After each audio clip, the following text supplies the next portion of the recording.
Ano ba yun? Pengi ako 20 pa pambili lang daw ng ano. 20 lang ba? Wala. Oh.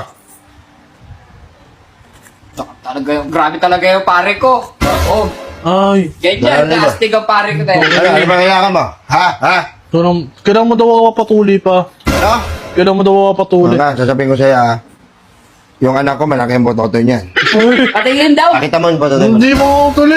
Asali na naman ako subot niyan.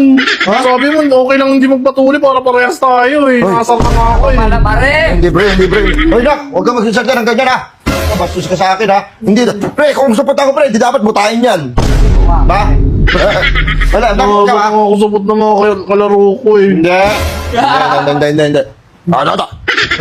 Ito, yung anak ko na yan. Oh, pare. Ayan, magaling sumayaw yan.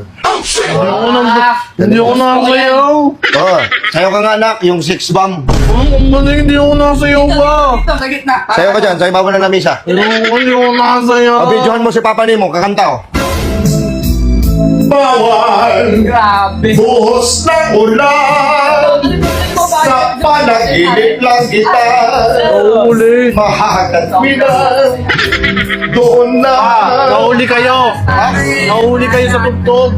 Nahuli yung kanta mo sa tugtog. Lasing ka na. Ganun yung mga tatay.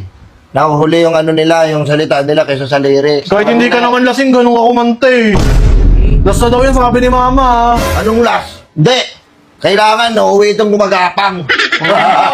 Ano ako, OFW? May bibigyan ka dyan, chocolate. Masasayang na naman yung ulam pag nalasing ka, tinataob mo lagi yung lamesa. Kaya mo na, alam mo yung papa mo, ano mo lang yun, love language. Yung bagong taon. Alam mo kayo, kayo naman kapatid mo, mahal ko kayo. Di ba? Kayo naman kapatid mo na yan. Mahal kayo sa boso. O, tama na yan ha. Hindi ko kayo alam mo pare hindi ako bubuo ng isang pamilya nang hindi ko kayang panindigan yan pare.